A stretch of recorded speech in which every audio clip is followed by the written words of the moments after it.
Fala, meus amiguinhos, tudo bem com vocês? André da BitConnect aqui. Galera, é o seguinte, no vídeo dessa semana, como aconteceram várias coisas aí, eu não podia deixar de falar desse tema que aconteceu aí na terça-feira, que foi a queda da Cloudflare. Bom, o que acontece, né?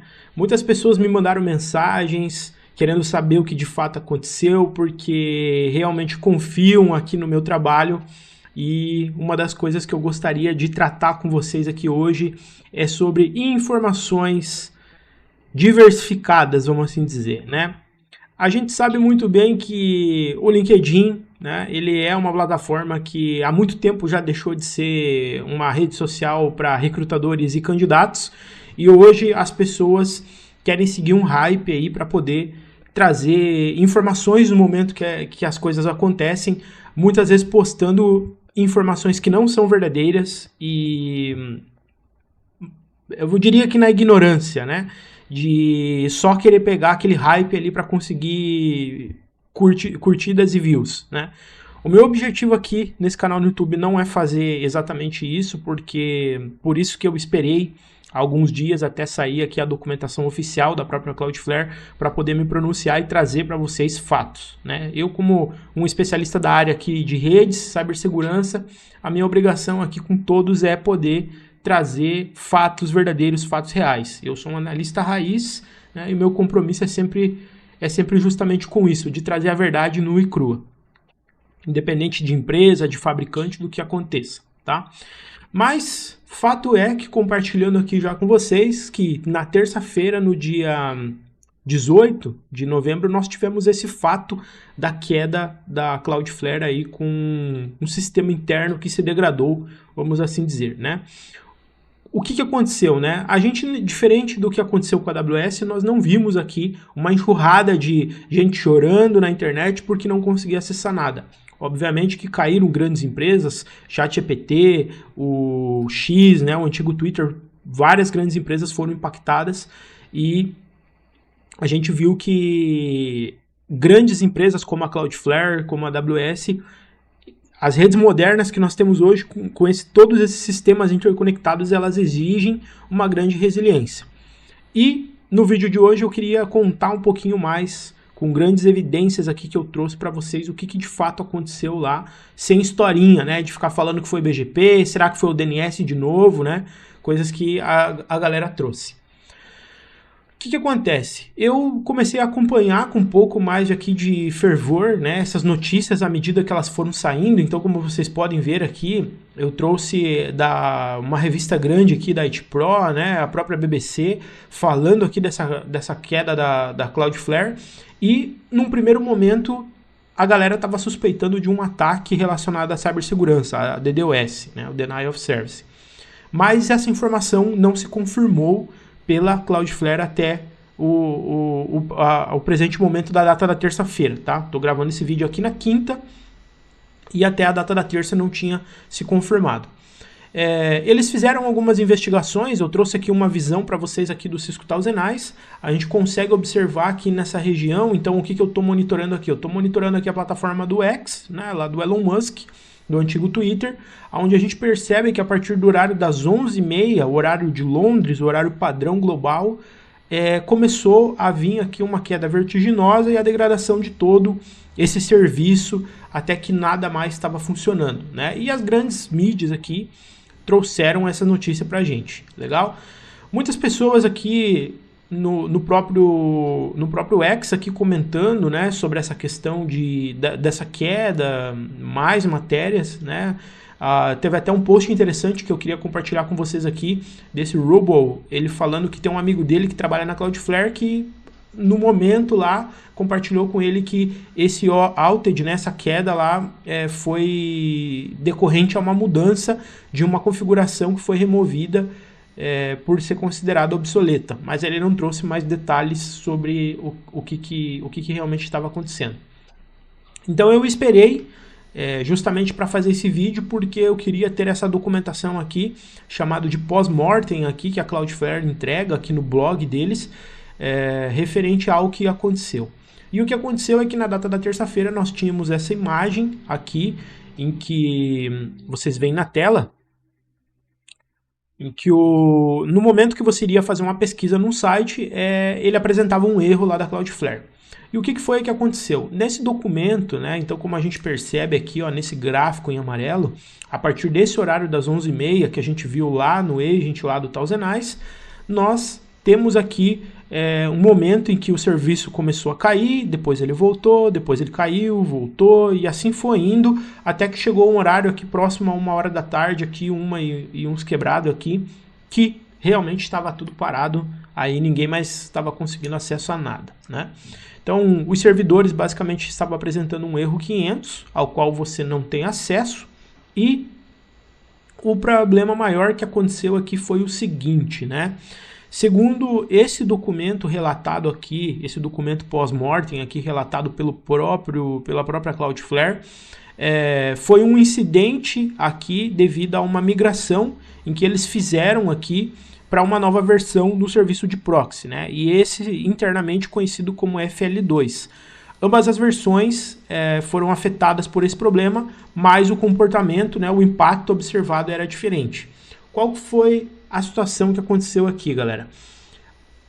Recentemente, em setembro, a própria Cloudflare lançou um documento aqui falando em que eles estavam migrando aqui a estrutura deles de linguagem C para Rust, tá? Eu não sou programador, não tenho conhecimento com Rust, o que eu tenho de conhecimento aqui com linguagem de programação é o que eu trabalho voltado para a parte de redes, que é mais parte de Python, já fiz algumas coisas com Java, mas não tenho conhecimento com Rust para poder falar com propriedade exatamente o que acontece, né? Então eu vou me basear aqui em algumas opiniões que eu quero mostrar para vocês de outras pessoas que eu considero especialista da área, e eles vão poder comentar um pouco melhor sobre isso, tá?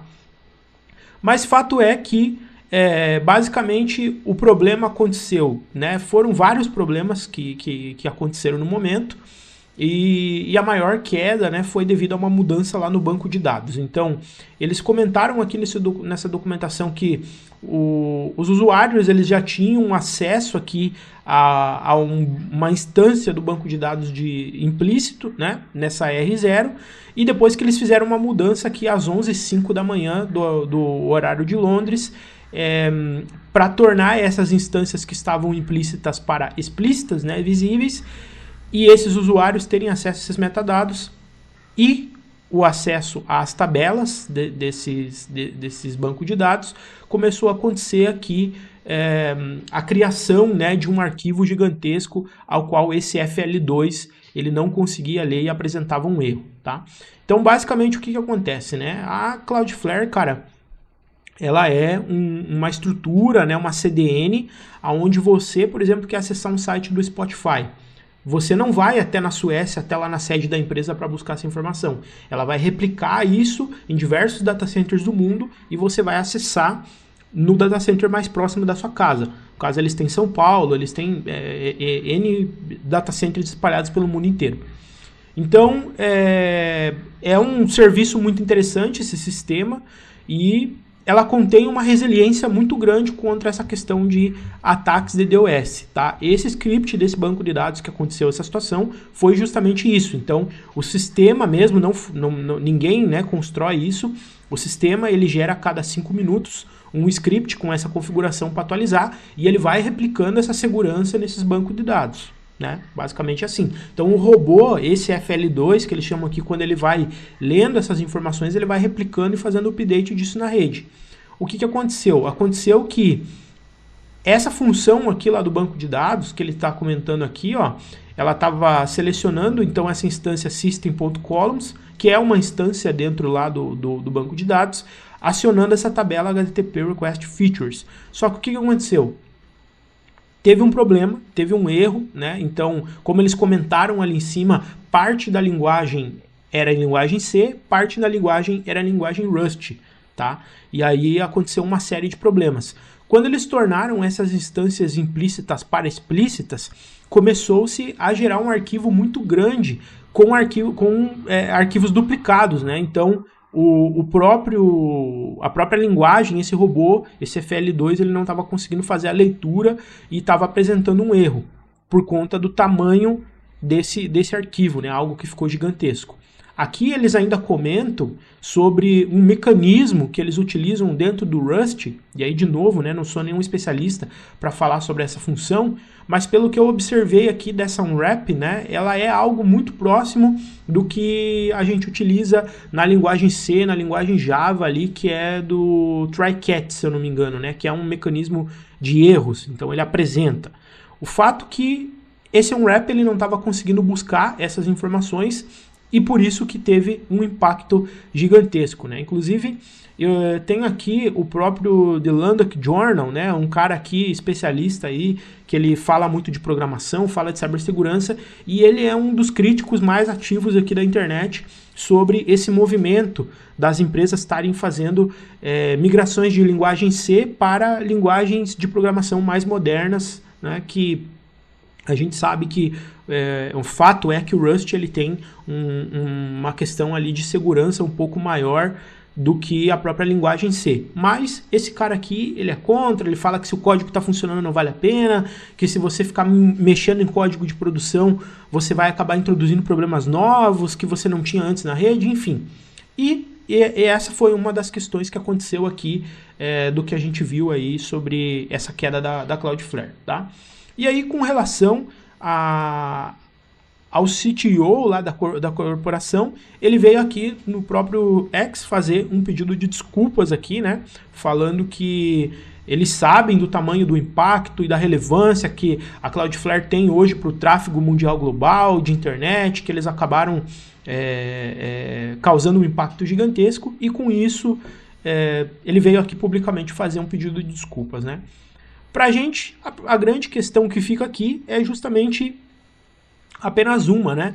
É saber de fato o que eles vão fazer para poder mitigar, porque nesse documento que vocês estão vendo aqui, eu vou deixar esses links todos aqui na descrição do vídeo para vocês pegarem essas fontes e lerem essas informações.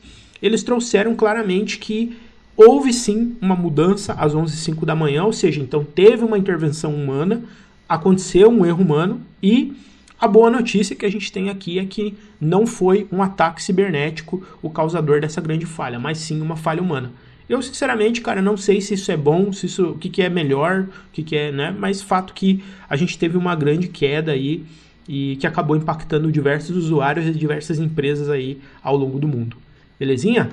Galerinha, o que eu podia trazer de informações relevantes para vocês era isso, tá? Eu sei que é um pouco complexo a gente falar de banco de dados, a gente falar aqui de cibersegurança, tratar sobre programação, mas realmente não quero entrar no mérito aqui para falar de coisas que eu não sei, não tenho uma opinião formada sobre o que é melhor, se é C, se é Rust, porque, como eu falei, não sou programador, mas fica aqui, né, a nossa esperança de que a Cloudflare, ela corrija, né, esse processo para que isso não aconteça mais. Se você gostou desse vídeo, curta, comenta, compartilha com quem precisa, e a gente se encontra aí no próximo vídeo, na próxima semana aí, belezinha? Valeu, falou, galera, tamo junto!